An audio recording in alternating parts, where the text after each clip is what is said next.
थी तो मैं दुल्हन, लेकिन ऐसी दुल्हन जिसकी शादी ही नहीं हुई थी।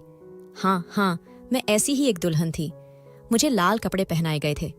जल्दी जल्दी मेरे मुंह पर लाल लिपस्टिक पोत दी गई थी। मेरे सर पर एक कपड़ा सा रखा गया था जो शायद दुपट्टा था, लेकिन दुपट्टे जैसा नहीं था, और मेरा हाथ पकड़ के मुझे कमरे में ले जाया जा रहा था। मेरे साथ कोई जोर जबरदस्ती नहीं हो रही थी। यह सब कुछ मेरी मर्जी से तो हो रहा था, लेकिन मैं फिर भी मजबूर थी। यानी कि पहले मुझे मजबूर कर दिया गया और फिर इस सब को मेरी मर्जी बना दिया गया। जब मैंने उस बूढ़े आदमी की तरफ देखा तो उसने कहा, ऐसे क्या देख रही हो? तुम्हें तो पता है इस कमरे में क्या होने वाला है। बैठ जाओ। जब उसने मुझे कहा बैठ जाओ तो उसने बिस्तर की तरफ इशारा किया। मेरा दिल कर रहा था कि मैं यहां से भाग जाऊं, लेकिन मैं नहीं भाग सकती थी। इस कमरे में न तो कोई खिड़की थी और न ही कोई और रास्ता, और यह घर भी बहुत बड़ा था। मुझे जब यहां लाया गया तो मुझे मेरी आंखें बंद रखने को कहा गया था, लेकिन घर के अंदर आने के बाद जितनी देर में कमरे में आई थी, मुझे अंदाजा हो गया था कि शायद घर बहुत ज्यादा बड़ा है, जैसे अमीरों के घर होते हैं। यह बंदा अमीर ही था, तभी तो यहां तक लाने में कामयाब हो गया था। उसने मुझे कहा कि बैठ जाओ और बिस्तर की तरफ इशारा किया। जब मैं बैठ गई तो उसने मुझे धक्का दिया और मैं लेट गई। कहने लगा, अब यहीं पे चुप करके बैठी रहो, और खुद मुंह पीछे करके किसी काम में मशरूफ हो गया। वह किसी टेबल के आगे खड़ा था। मैं बिस्तर पर लेटकर फूट फूट के रोने लगी। न जाने कब से मैंने अपने आंसू रोके हुए थे। मैं इस रुखसती पर हैरान थी जो इस तरह से हुई थी। मैं बिस्तर पर लेटी थी जब मुझे बिस्तर के नीचे से कुछ ठंडा ठंडा महसूस होने लगा। मुझे ऐसा लगा कि या तो इस बिस्तर के नीचे बर्फ रखी गई है या फिर कुछ बर्फ जैसा ही है। मैं हैरान हो गई। मैं अपने आंसू भी भूल गई और अपनी परेशानी भी, और यह सोचने लगी कि यह क्या है। मैंने उस आदमी की तरफ देखा तो उसका मुंह दूसरी तरफ था। मैंने एक झटके से बिस्तर का गद्दा हटाया और नीचे फेंक दिया, और जब बिस्तर के नीचे का मंजर देखा तो मेरे कदमों तले से जमीन निकल गई। लेकिन उसके बाद मैं सजदे में गिर गई थी, क्योंकि इस बिस्तर के नीचे तो एक... हम लोग जब अपने घरों में बैठे होते हैं और इस तरह की कहानी सुन रहे होते हैं तो हमें अंदाजा नहीं होता कि जिसकी यह कहानी है उस पर क्या गुजरी होगी। हमारी यह कहानी आप लोगों तक तो पहुंच जाएगी, लेकिन हम बहुत ही ज्यादा मजबूर लोग थे। हम 7 बहनें थीं और मेरे बाबा हमेशा बीमार रहते थे। मजदूरी कर कर के अब वो थक गए थे, और मजदूरी से यह घर भी नहीं चलता था।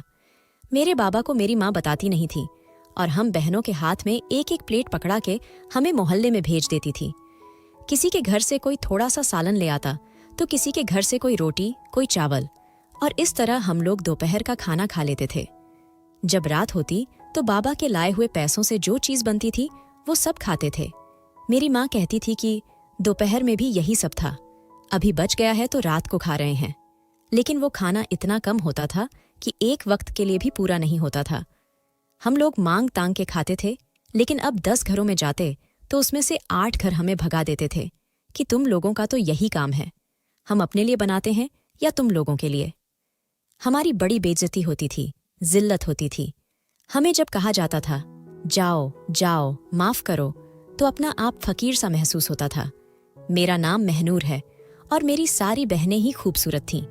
जब किसी के साथ कुछ बुरा होता है तो फिर बुरा ही होता चला जाता है। पहले इस घर के हालात बड़े खराब थे।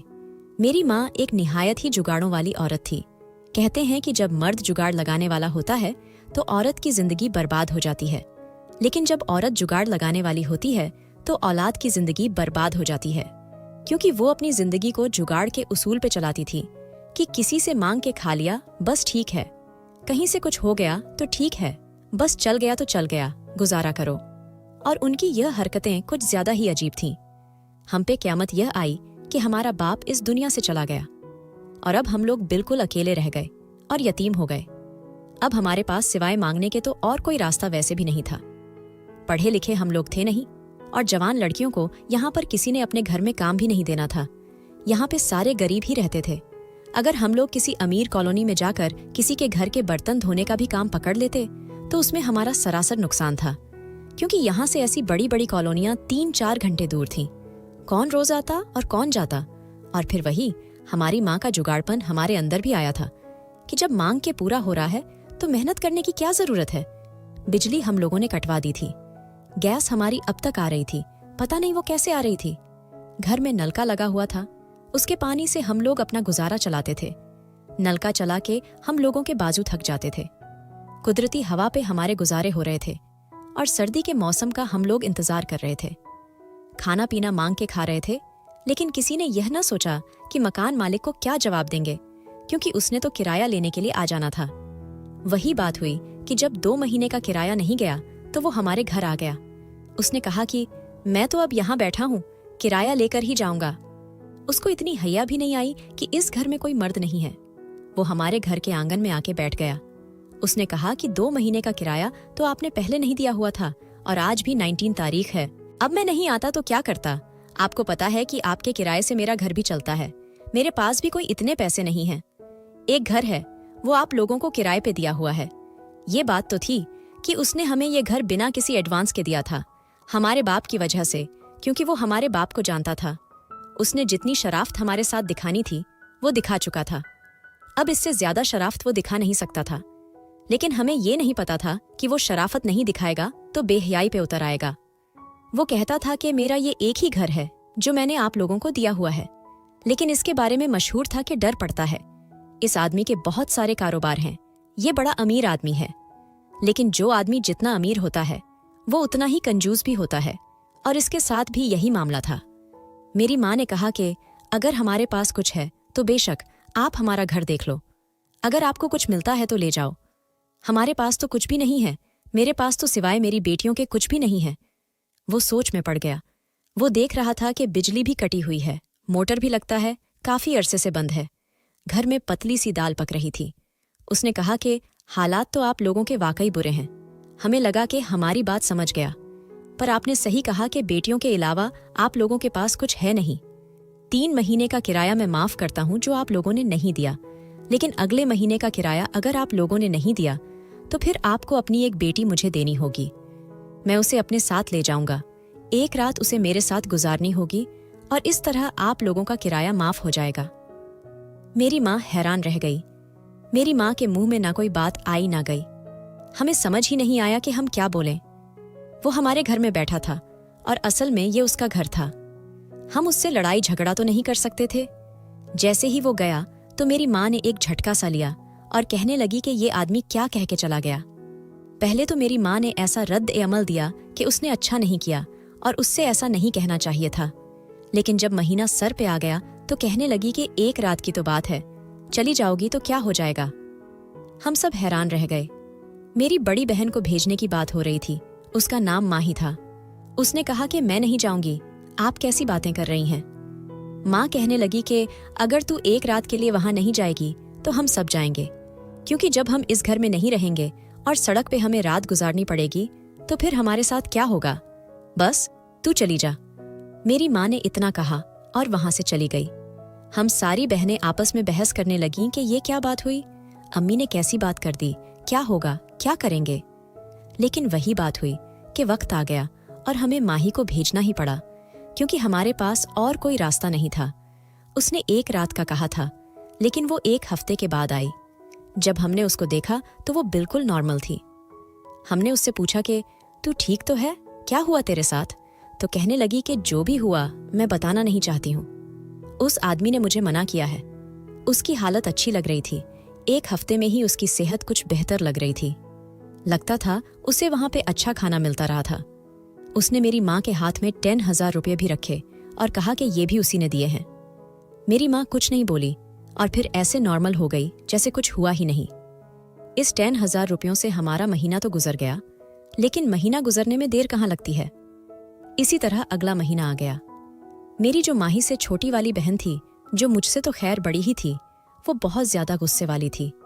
उसने कहा कि मैं तो कभी नहीं जाऊंगी जब तक मुझे ये माही नहीं बताती कि वहां पे हुआ क्या। और माही अपनी जुबान नहीं खोल रही थी। वो कह रही थी कि मैं नहीं बता सकती।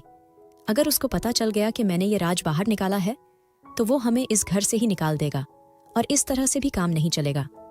मेरी गुस्से वाली बहन बार बार कह रही थी कि जब तक तू मुझे बताएगी नहीं, मैं नहीं जाऊंगी, चाहे तुम लोग सड़क पे आ जाओ। लेकिन फिर वही बात की औलाद से अपनी बात मनवानी हो तो उनको इमोशनल ब्लैकमेल कर लो, जिसमें मेरी माँ वैसे ही माहिर थी। उसने अपने आप को पीटना शुरू कर दिया, बहन डालने शुरू कर दिए कि अब क्या करें, कहाँ जाऊंगी मैं इन सब को लेके। तेरे बाप को बेटे की ख्वाहिश थी, बेटे की ख्वाहिश में बेटियां पैदा करता गया, फिर खुद इस दुनिया से चला गया। अब ये भी हमारी मदद करने को तैयार नहीं है। अरे, जब बड़ी बहन ने कुर्बानी दे दी तो तू क्यों नहीं दे सकती? तू भी कुर्बानी दे और हमें इस सब से बचा। वही बात हुई कि मेरी वो बहन भी मान गई, वो भी चली गई। जब इस तरह का मामला होता था तो वो बहन को लेने के लिए गाड़ी भेजा करता था और उसी गाड़ी में वापस भी भेज देता था, लेकिन कहता था कि एक रात और। फिर एक हफ्ते के बाद ये वाली बहन 5 दिन के बाद वापस आ गई थी। जब ये वापस आई तो इसका भी मुंह बंद था, इसने भी कुछ नहीं बताया। और इस तरह से ये लोग अपने मुंह को बंद किए हुए थे कि उनको कोई फर्क ही नहीं पड़ता है। बिल्कुल चुपचाप थी और कुछ नहीं बोल रही थी। उन दोनों की शक्ल इतनी ज्यादा खूबसूरत नहीं थी, लेकिन मेरी जो तीसरी वाली बहन थी वो बहुत ज्यादा खूबसूरत थी और वो बहुत ज्यादा डरी हुई थी। वो कह रही थी कि महीना खत्म होने से पहले ही कुछ ऐसा हो कि ये पूरा मोहल्ला ही खत्म हो जाए। मैंने उससे कहा कि तौबा करो, अपनी मजबूरी और मुसीबत के पीछे बाकियों के लिए क्यों अजाब मांग रही हो। मैंने एक दिन अपनी माँ से कहा कि ये जो इस घर में तमाशा लगा रखा है, अगर बाबा जिंदा होते और तब ये सब कुछ हो रहा होता तो आपको क्या लगता है बाबा को कैसा लगता? वो कहती है कि जाहिर है बुरा ही लगता, और क्या लगता है, तो क्यों ऐसी बातें कर रही है? मैंने कहा तो फिर वो अभी भी तो हमें देख रहे हैं ना, हो सकता है वो कहीं से हमें देख रहे हैं। उनके दिल पे क्या गुजर रही होगी, आप उनकी रूह को क्यों तकलीफ पहुंचा रही हैं? उस आदमी से कहिए कि हम यहाँ से चले जाते हैं, हम कहीं भी चले जाएंगे, औरतों के किसी सेंटर में चले जाएंगे, वहां जाके रह लेंगे। वो कहने लगी कि तुझे पता है आजकल औरतों के सेंटर में क्या होता है? अरे अपना घर अपना होता है। मैंने कहा कि अपना घर नहीं है, किराए का घर है, और किराए के पीछे हम लोगों को बहुत बड़ी कुर्बानियां देनी पड़ रही हैं। मेरी माँ ने कहा कि नहीं, बस जो चल रहा है चलने दो। मुझे गुस्सा आ गया। मैं अपनी माँ से बदतमीजी नहीं करना चाहती थी, मैं कोई बदतमीज लड़की नहीं थी, और मेरी माँ ने मेरी ऐसी तरबियत भी नहीं की थी। पर मैंने कहा कि अच्छा ठीक है, जो चल रहा है उसको चलने दें। अब इसके बाद जो सिला की बारी है वो कितना डरी हुई है ये तो आपको पता है, और उसके बाद मेरी बारी है। लेकिन आप मुझे एक बात तो बताओ कि आपकी सिर्फ 7 ही बेटियां हैं। 7 महीने तो गुजर लेंगे आप, उसके बाद क्या करेंगे? खुद जाएंगी। जब मैंने ऐसा कहा तो मेरी माँ ने मेरे मुंह पे थप्पड़ मार दिया और कहा कि तू कितनी बदतमीज और बेशर्म हो गई है, आइंदा मेरे सामने ना आना। दिल तो करता है कि सिला की जगह तुझे भेज दूं, लेकिन वो तेरे से ज्यादा खूबसूरत है। निकल जा यहां से और अपनी शक्ल ना दिखाना मुझे। मैं कमरे में आ गई और मैंने रोना शुरू कर दिया। सिला को पता था कि मैं उसके लिए ही जंग लड़ने गई थी। कहने लगी कि छोड़ो ना, जो होना है हो जाए, क्या कर सकते हैं। मैंने माही और अपनी दूसरी बहन की तरफ देखा और मैंने कहा कि असल में ये दोनों हमारे दुश्मन हैं, जो हमें ये बताने को तैयार नहीं है कि वहां पर क्या होगा। वो भी गुस्सा हो गई। उन्होंने कहा कि बता देंगे तो क्या नहीं होगा, क्यों तू किसी ड्रामा की जासूसी औरत की तरह बस ये जानना चाहती है कि क्या होगा। इस बात पे तेरा जरा सा भी ध्यान क्यों नहीं जा रहा है कि चाहे तुम लोगों को पता हो या ना पता हो, जो होना है वही होना है। वो आदमी जरूरत से ज्यादा चालाक है। माही के मुंह से ये बात निकली तो दूसरी बहन ने उसके हाथ के ऊपर हाथ रखा कि और कुछ न बोलना। इसका मतलब कि ये दोनों भी आपस में मिल गई थी। खैर 3 दिन के बाद सिला भी चली गई, और जब वो वापस आई तो उसकी हालत पहली 2 बहनों जैसी नहीं थी। वो बहुत ज्यादा रो रही थी और बहुत ज्यादा डरी हुई थी, और उसके चेहरे के ऊपर एक जख्म भी लगा हुआ था। मैंने कहा कि क्या हुआ तुम्हारे साथ, ये जख्म कैसे लगा, बताओ मुझे। जिस तरह से वो गई थी और अपने दिल की हर बात मुझसे कर रही थी, और मैं उसके लिए जंग लड़ रही थी, और मैंने अम्मी से उसके लिए थप्पड़ भी खाया था। मुझे उम्मीद थी कि वो मुझे जरूर बताएगी कि बात क्या है और वहां पर क्या मामला है, लेकिन उसने भी अपना मुंह बंद कर लिया और मुझे बताने से इनकार कर दिया। उसने कहा कि ये जख्म तो मुझे मेरी अपनी वजह से लगा है, तुम परेशान मत हो। अब मुझे इन तीनों पे गुस्सा आ रहा था। वो आदमी इन लोगों के ऊपर क्या जादू कर रहा था, उनको क्या घोल के पिला रहा था कि जब ये वापस आती थी तो इनकी जुबान ही बंद हो जाती थी। बंदा सोच में पड़ जाता था कि ऐसा भी क्या था। ये तीनों हमारी बहनें थीं, हम लोग एक ही माँ से जन्मी थीं। बहनों में तो कोई राज नहीं होता, वो तो एक दूसरे को हर बात बता देती हैं। फिर ये इतनी बड़ी बात हमसे क्यों छुपाई थी? सिला थोड़ी सी मासूम भी थी और बेवकूफ भी। जब मैंने उस पर ज्यादा जोर डाला तो उसने कहा कि देखो, जो भी होगा ना वहां पर उतना बुरा नहीं होगा। बस उसने इतना कह दिया और मैं हैरान रह गई कि एक आदमी हमारे घर आके हमारी बेटियों पर नजर रख के गया है। उसने कहा है कि आपकी बेटियों के अलावा आपके पास कुछ है नहीं, आपकी बेटियां बड़ी खूबसूरत हैं और मुझे आपकी बेटी 1 दिन के लिए चाहिए। और इसका क्या मतलब हो सकता है? वो क्या वहां बिठा के हमारी पूजा करेगा? लेकिन सिला ने कोई जवाब नहीं दिया, फिर से अपनी जुबान बंद कर ली। मैंने पूरे महीने में उससे कई दफा बात उगलवाने की कोशिश की, पर मैं कामयाब नहीं हुई। बातों बातों में मैंने उस पे सारे तरीके आजमा लिए, पर उसने मुझे कुछ नहीं बताया। मैंने उस आदमी का पीछा करने के बारे में सोचा। वो इस मोहल्ले में बहुत आता जाता था। हमें लगता था कि ये मोहल्ले में रहता है, लेकिन फिर किराने की दुकान वाले ने बताया कि अभिजीत साहब इस मोहल्ले में नहीं रहते। मैं ये सब कुछ कराने वाले से पूछ रही थी। वह मेरे साथ बचपन में स्कूल में पढ़ता था और फिर मैट्रिक में फेल होने के बाद यहाँ पे काम करने लगा था। इससे मैं ये सब कुछ पूछ रही थी क्योंकि पूरा दिन तो वो मोहल्ले के चौक में खड़ा रहता था। उसे हर किसी के बारे में पता होता था और मेरा शुरू से दोस्त भी था, लेकिन ऐसी वैसी कोई बात नहीं थी क्योंकि उम्र में मुझसे थोड़ा कम था। उसने कहा कि अजीब सा ही आदमी है, इसके बारे में ना पता ही नहीं चलता कि अच्छा आदमी है या बुरा आदमी है। कभी कभी ये खड़ा होके ना किसी फकीर को बहुत सारे पैसे दे रहा होता है। मैंने कहा, बहुत सारे पैसे? उसने कहा, हाँ, बहुत सारे पैसे दे रहा होता है। मतलब कि फकीरों को लोग 5-10 रुपये देते हैं या कोई 20-50 देता है, तो ये फकीरों को 200, 300, 400, 500 भी दे रहा होता है। और कभी कभी ये किसी से 20 रुपये के पीछे लड़ रहा होता है। मैंने कहा, पागल है क्या? उसने कहा, नहीं, पागल तो नहीं है। पागल होता तो इतना बड़ा बिजनेस ना संभाल रहा होता। इसका बहुत बड़ा बिजनेस है। ये बड़ा अमीर आदमी है, लेकिन है थोड़ा अजीब सा, मूडी टाइप का है। इसका पता नहीं चलता कब इसके दिमाग पर क्या सवार हो जाए। और ये जो तुम लोगों से किराया लेता है, अगर ये चाहे तो तुम लोगों से किराया ना ले, लेकिन अच्छा आदमी नहीं है। इस कदर अच्छाई की इससे उम्मीद नहीं की जा सकती है। राम ने कहा, तू क्यों इसके बारे में इतना कुछ पूछ रही है? तेरा इसके साथ क्या वास्ता है? बस किराया दे के बात खत्म नहीं हो जाती? मैंने कहा, तुझे बता नहीं सकती, लेकिन तूने मेरा एक काम करना है। उसने कहा, क्या? मैंने कहा, अगर मुझे कभी तेरी मदद की जरूरत हुई तो तू मेरी मदद करेगा? उसने कहा, हाँ, मैं तेरी मदद जरूर करूंगा, क्यों नहीं करूंगा, बस तू मुझे एक आवाज देना। मुझे राम पर पूरा भरोसा था, लेकिन मेरी माँ को नहीं था, और किसी ने मेरी चुगली कर दी कि ये राम के साथ खड़ी होकर बातें कर रही थी। अब मैं क्या कहती कि मैं अभिजीत के बारे में मालूमात निकलवा रही थी। मैंने कहा, हाँ, वो मेरा दोस्त है, तो मैं उससे हाल चाल पूछ रही थी। मेरी माँ ने कहा, दोस्त दोस्त बनाए हुए हैं तूने, तुझे पता है लड़का लड़की कभी दोस्त नहीं होते। मैंने कहा, अच्छा, आप किसी गैर आदमी के साथ अपनी बेटी भेज देती है, हर महीने एक बेटी को भेज देती हैं, और मुझे कह रही हैं कि मैंने उसके साथ बात क्यों कर ली। बड़ी नेक परसा किस्म की हरकतें हो रही हैं ना इस घर में। अरे, इंसान करना चाहे तो क्या नहीं कर सकता। पहले मांग मांग के खाते थे, अब इज्जतें बेच बेच के खा रहे हैं। मेरी माँ ने फिर मेरे मुंह पे थप्पड़ दे मारा और कहा, कल ही जाएगी तू? 31 का महीना है, लेकिन तू 30 पे ही जाएगी। मैं खुद अभिजीत को फोन करके बुलाऊंगी। जब मैंने ये बात सुनी तो मुझे गुस्सा तो आया ही, लेकिन जब अपने कमरे में आई तो मुझे रोना भी आने लगा कि ये कैसी औरत थी हमारी माँ। उसने सारी जिंदगी हमारे बाप को भी जलील ही किया था, परेशान ही किया था, तंग ही किया था। हमेशा कोई ना कोई फरमाइश करती रहती थी, जो नहीं था उसके लिए रोती रहती थी। जब वो पैसे कमा के लाता था तो बचाती नहीं थी। जिस दिन पैसे आते थे उस दिन अच्छी चीज बना लेती थी, और जिस दिन पैसे नहीं होते थे उस दिन पानी के साथ रोटी खानी पड़ती थी।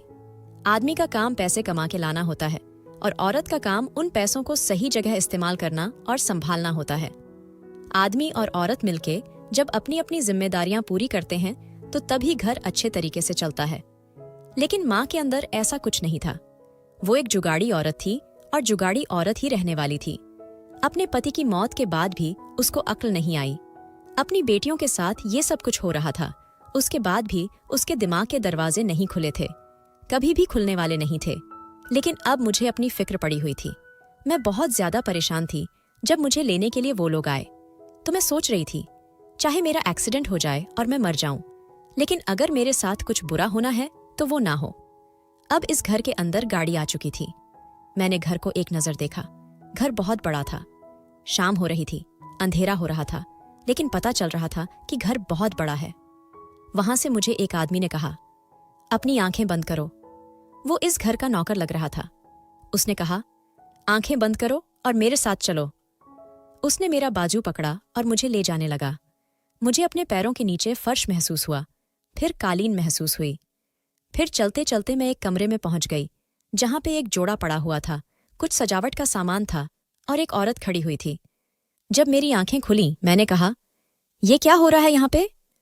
उसने कहा, कुछ नहीं हो रहा, जल्दी जल्दी तैयार हो जाओ। उसने मुझे कपड़े पकड़ा के बाथरूम में धक्का दे दिया। मैंने बाथरूम से भागने की कोशिश की, लेकिन बाथरूम में न तो कोई खिड़की थी और न ही कोई इतना बड़ा रोशनदान जहां से मैं निकल जाती। थोड़ी देर के बाद उस औरत ने पुलिस वालों की तरह दरवाज़ा पीटना शुरू कर दिया। जल्दी करो, क्या कर रही हो? अभी तक तो तुम्हें तैयार हो जाना चाहिए था। ऐसे भी कौन सी तैयारी कर रही हो जो अभी तक तैयार नहीं हुई हो? मैं कपड़े पहन के बाहर निकली।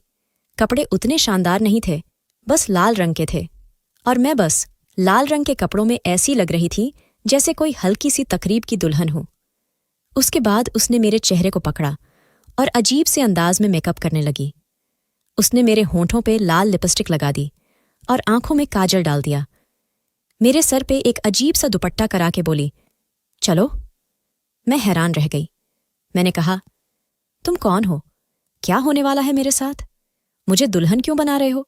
ये सब क्या है? वो कहने लगी, मुझे बताने का हुक्म नहीं है, मुझे सिर्फ काम करवाने का कहा गया है। मैं अपना काम करवाऊंगी। मुझे भी यहां से जाना है, मुझे भी बहुत काम है। तुम भी अपना काम करो और फिर देखो तुम्हारे साथ क्या होता है। वो तुम्हारा मामला है। अभिजीत साहब ने कहा था, जो भी करना है जल्दी जल्दी करना है, सिर्फ 2 घंटे का वक्त है। मैं हैरान हो गई। मैंने कहा, 2 घंटे का वक्त? लेकिन मेरी बहनें तो 5 दिन बाद वापस आया करती थीं। ये लोग मुझे 2 घंटे बाद वापस भेज देंगे? लेकिन फिर 2 घंटे में यहां क्या होगा? ऐसा कौन सा काम था जो 2 घंटे का था? थोड़ी देर के बाद उस औरत को किसी का फोन आया।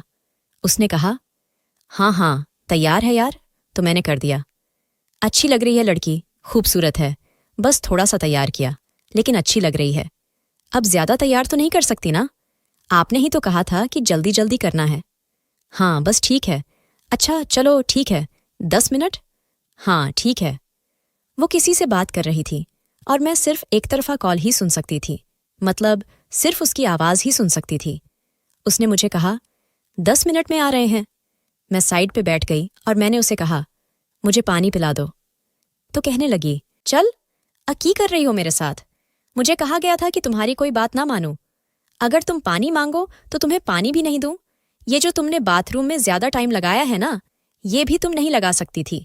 लेकिन मुझे पता है कि चलो, बाथरूम से निकल के कहाँ ही जाओगी।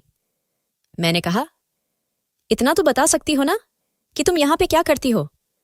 तो कहने लगी, काम वाली हूं, काम करती हूं यहां पे, खाना वगैरह बनाती हूं, बड़ी पुरानी वफादार हूं अभिजीत साहब की। बस अभी हम ये बातें कर ही रहे थे कि दरवाजे पे दस्तक हुई। मैं बुरी तरह डर गई कि पता नहीं कौन है, यहां पे कोई आएगा या मुझे कहीं ले जाया जाएगा, क्योंकि इस कमरे में तो बैठने के लिए सिर्फ एक सोफा ही पड़ा हुआ था। देखा तो अभिजीत साहब थे। उनके हाथ में एक फाइल थी।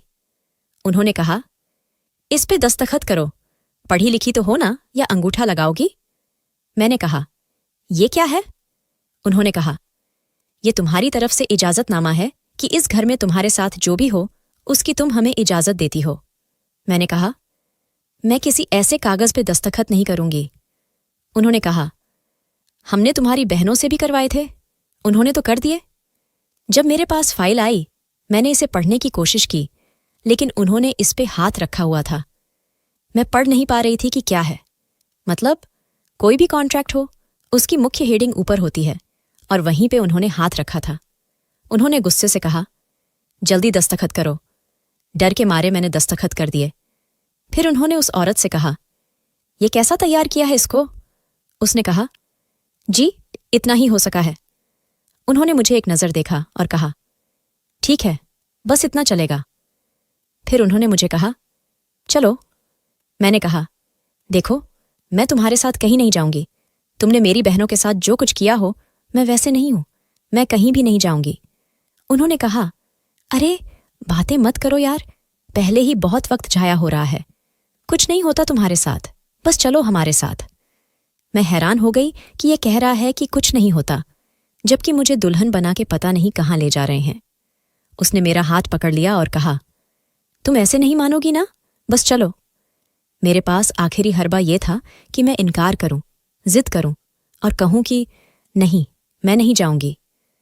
लेकिन मेरी ये बात भी किसी ने नहीं सुनी।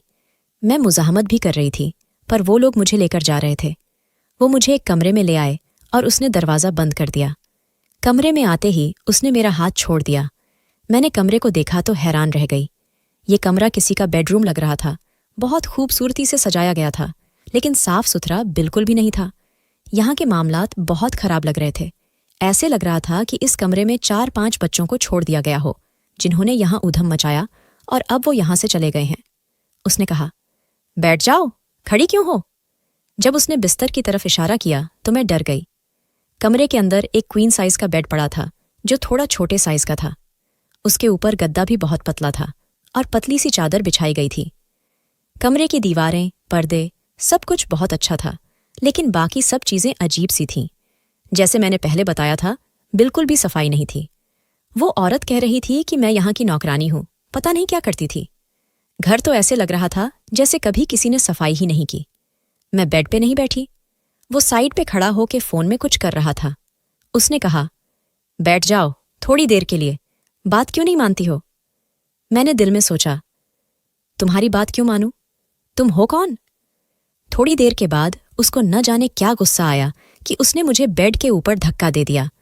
मैं बैठने के बजाय पीछे की तरफ लेट गई, लेकिन फिर से वो मुंह फिर के खड़ा हो गया और मैं फूट फूट के रोने लगी कि ये मेरे साथ क्या हो रहा है। मुझे छत नजर आ रही थी। छत पे मैंने कुछ अजीब सा देखा। मैं हैरान थी कि छत पे ये किस किस्म के निशान थे। ऐसा कौन कर सकता था? छत के ऊपर बच्चों का जो पेंट होता है वो गिरा हुआ था, और ऐसे गिरा था कि जैसे किसी ने नीचे से उछाल के ऊपर फेंका हो। इतने बड़े कमरे में जहां महंगे काले पर्दे और फर्नीचर रखा गया था, कोई इस तरह की हरकत क्यों करेगा कि दीवारों को गंदा करे? खैर, अभी मैं ये सोच ही रही थी कि मुझे मेरी कमर के नीचे कुछ ठंडा ठंडा महसूस हुआ। मैं हैरान थी कि ये सब क्या है। मेरी कमर के नीचे से मुझे ऐसा महसूस हो रहा था कि या तो मुझे बर्फ की स्लैब पर लिटा दिया गया है या फिर इस बिस्तर के नीचे बर्फ रखी गई है। अचानक से उठ खड़ी हुई। मैं हड़बड़ाकर उठी, लेकिन अभिजीत की नज़र और ध्यान मेरी तरफ नहीं गया। मैंने इस बेड की चादर हटाई तो बेड भी गीला लग रहा था। फिर मैंने गद्दा भी हटा दिया। जैसे ही गद्दा हटाया, मेरे मुंह से चीख निकल गई और मैं पीछे की तरफ जाकर खड़ी हो गई। अभिजीत ने भी इस तरफ देखा और वो भी मुझे बड़ी बड़ी आंखों से देखने लगा, जो इस बेड के नीचे बैठा था और उसके हाथ में एक बर्फ का टुकड़ा था। थोड़ी देर के बाद वो पागलों की तरह हंसने लगा और उसने कहा कि दुल्हन डर गई, दुल्हन डर गई। और मैं हैरान रह गई कि ये कौन है, ये क्या कह रहा है। अभिजीत ने कहा, क्या किया तुमने? क्या जरूरत थी तुम्हें ये कपड़ा हटाने की? मैंने कहा, ये नीचे ये कौन है? उसने कहा, ये बेटा है मेरा, बैठो इधर ही। मैं हैरान रह गई कि इसका बेटा भी है, वो भी एक जवान बेटा, और ये यहाँ पे क्या कर रहा है? उसने नौकरों को आवाज देनी शुरू कर दी और कहा कि इसे यहां से बाहर ले जाओ। तो मैंने कहा, नहीं, इसे यहां से बाहर नहीं भेजेंगे। आपको शर्म नहीं आती? हम लोग आपकी बेटियों की उम्र के हैं और आप हमारी मजबूरी का फायदा उठा रहे हैं। मेरी तरफ हैरान होकर देखने लगा। मैंने कहा कि तभी आपका बेटा पागल है ना, क्योंकि आप लोगों के साथ इस तरह की हरकतें करते हैं, इसलिए आपके साथ मुखाफात-ए-अमल होता है। आप एक बुरे इंसान हैं। उसकी आंखों में आंसू आ गए और मैं हैरान हुई कि उसकी आंखों में आंसुओं का क्या काम। ये तो बुरा इंसान ही था। बुरा नहीं होता तो क्यों 4 महीने से हम लोगों के सर पे एक मुसीबत की तरह सवार होता? और उसने मुझे ऐसी बात बताई कि मैं हैरान रह गई। जब मुझे मेरे घर वापस छोड़ दिया गया तो मेरी माँ ने कहा कि लो, ये तो 4 घंटे बाद ही वापस आ गई है। मैंने कहा कि आप क्या चाहती थीं कि सारी जिंदगी वहां गुजार लूं, तो ये भी हो जाएगा। कहने लगी कि क्या मतलब? मैंने कहा कि कुछ नहीं। अब मैं आके अपनी बाकी 3 बहनों के पास बैठ गई। उन्होंने कहा कि क्या करवाया गया तुमसे? मैंने कहा कि अब तो मैं तुम लोगों के राज के बारे में अच्छी तरह जान गई हूं, पहले ये बताओ कि तुमसे क्या करवाया गया था। मैंने माही से कहा कि पहले आप बताएं आपके साथ क्या करवाया। उसने कहा कि मुझे कहा गया था कि इस घर में काम करने वाला कोई नहीं है और ये घर काफी अरसे से बंद पड़ा है, इसलिए इस पूरे घर को साफ करो। और मैंने पूरा हफ्ता लगा के इस पूरे घर को साफ किया था। उसने कहा था कि मैं तुम्हारी माँ से बात कर लूंगा और तुम्हारा काम इस घर को साफ करना होगा। कसम से उन्होंने मुझसे इतना काम करवाया कि जितना मुझसे नहीं करवाना चाहिए था, यानी कि एक बंदे का काम नहीं था। पूरा हफ्ता लगा कि मैंने इस घर को साफ किया, लेकिन मुझे वहां पे बहुत अच्छा खाना मिला, रहने के लिए कमरा भी मिला। और अभिजीत को तो बस मैंने आते जाते ही देखा ना, तो कोई मेरे कमरे में आया और ना ही किसी ने मुझसे ऐसी वैसी बात की। लेकिन ये जरूर कहा कि ये बात किसी को भी पता नहीं चलनी चाहिए। फिर मैंने सीमा से कहा कि तुमसे क्या काम करवाया गया था? तो उसने कहा कि मुझसे भी इसी तरह के काम करवाए गए थे और मुझे कहा गया था कि किसी को कुछ भी बताने की जरूरत नहीं है, बिल्कुल भी नहीं बताना। मुझे कहा गया था कि इस घर में एक मरीज है, उसका ख्याल रखना है और वो ख्याल तुमने करना है। उसका कमरा भी साफ करवाया था मुझे, दीवारों पे कलर लगे हुए थे, बहुत ही गंदा कमरा था। मैंने बड़ी मुश्किल से सारी दीवारें साफ की थीं। मैं बहुत थक गई थी, इसलिए मुझे 5 दिन बाद वापस भेजा था। लेकिन जिस काम पे ले गए थे वो काम नहीं करवाया था। हम लोग हैरान भी थे और परेशान भी। उसने कहा था कि किसी को दुकान या कान खबर नहीं होनी चाहिए। जब मैंने सिला को देखा तो उसने कहा कि इस घर में एक छोटी बच्ची थी, वो मेरी हवाले की थी और मुझे कहा गया था कि मैंने ही उसकी देखभाल करनी है और हमेशा उससे संभालना है। मैंने कहा कि कितनी छोटी लगती थी? 1-2 साल की होगी। इसी का नाखून लगा था मुझे। वो लोग मुझसे पूछने लगी कि अब तुम बताओगी तुमसे क्या काम करवाया? जब मैंने उनको बताया कि मुझसे क्या काम करवाया था, वो हैरान रह गईं। दरअसल मामला ऐसा था कि अभिजीत साहब का एक बेटा था जो पागल था, लेकिन उनका सारा बिजनेस उस बेटे के नाम पे था। क्योंकि ये पहले ऐसा नहीं था, ये इंसान बहुत ही ज्यादा समझदार, खूबसूरत और पढ़ा लिखा था। इसे बाहर के मुल्क से पढ़ाई करवाई गई थी। इसका नाम साहिल था, बहुत ही खूबसूरत नौजवान मर्द था। लेकिन इसकी शादी हुई और भगवान ने इसे एक बेटी से नवाजा। ये अपनी पत्नी से भी बड़ा प्यार करता था। ये लोग किसी जगह पे सैर करने गए थे, जहां उनकी गाड़ी एक पहाड़ से नीचे गिर गई। भगवान की कुदरत थी कि माँ के दिमाग में ना जाने क्या आया कि उसने गाड़ी बेकाबू होने से पहले ही अपनी बेटी को गाड़ी से बाहर फेंक दिया। इसकी बेटी को थोड़ी बहुत चोट लगी, लेकिन वो बच गई और जब गाड़ी नीचे गिरी तो इसकी पत्नी इस दुनिया से चली गई और साहिल के सिर पे चोट लगने की वजह से वो बिल्कुल किसी बच्चे की तरह हो गया और एक नफ्सियाती मरीज बन गया। उसके बाद से इस घर में सब कुछ खराब होने लगा। अभिजीत साहब ये बात बाहर नहीं निकलना चाहते थे कि उनका बेटा पागल हो चुका है, क्योंकि उन्होंने अपना सारा बिजनेस और सारी कंपनियां और सब कुछ अपने बेटे के नाम पे बना रखा है। अगर किसी को पता चल गया कि वो तो पागल हो चुका है तो उनके लिए बहुत बड़ा परेशानी बन जाएगा और लोग उनके खिलाफ बगावत में आ जाएंगे और अपने शेयर्स भी कंपनी से निकाल लेंगे कि जब कंपनी का मालिक ही पागल हो गया है तो फिर इस कंपनी के साथ क्या बिजनेस किया जाए। और मेरे साथ ये मामला हुआ था कि मेरी शादी साहिल के साथ करवा दी गई थी, क्योंकि सारी बहनों में मैं ही सबसे ज्यादा समझदार और सब्र शुक्र करने वाली लगी थी, ऐसा अभिजीत साहब ने कहा था। जिस कागज पे मुझसे दस्तखत करवाए गए थे वो कुछ और नहीं बल्कि कॉन्ट्रैक्ट मैरिज थी, जिस पे मुझसे साइन करवा लिए थे। अब मैं साहिल की बीवी थी और इस पूरे घर की मालकिन भी थी। अभिजीत साहब ने कहा कि मैं ऐसे लोगों की तलाश कर रहा था जो मेरी मदद करें इस घर को संभालने में, उनकी बेटी को संभालने में, बेटे को संभालने में और किसी को कानो खबर ना हो। इसीलिए मैंने आप लोगों की मजबूरी से फायदा उठाने के बारे में सोचा, लेकिन मेरी कोई गलत नीयत नहीं थी, मेरा कोई बुरा इरादा नहीं था।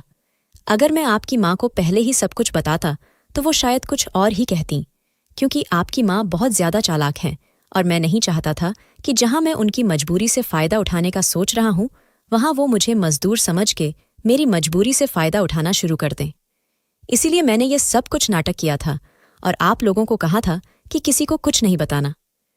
मेरा एक बहुत बड़ा मामला अटका हुआ है। जब वो ठीक हो जाएगा तो उसके बाद आप लोगों को मैं अपने घर में शिफ्ट कर लूंगा और उसके बाद आप लोगों की जिम्मेदारी भी मैं ले लूंगा। जब मैंने इन लोगों को ये बात सुनाई तो वो सब हैरान रह गईं। उन्होंने कहा कि इसका मतलब कि तू इस घर की मालकिन बन गई और उनकी बेटी की बीवी भी। मैंने कहा कि हाँ, लेकिन वो अपने होश में नहीं है और डॉक्टर ने कहा है कि वो ठीक हो सकता है, उसका इलाज हो सकता है। बड़ी परेशानी थी।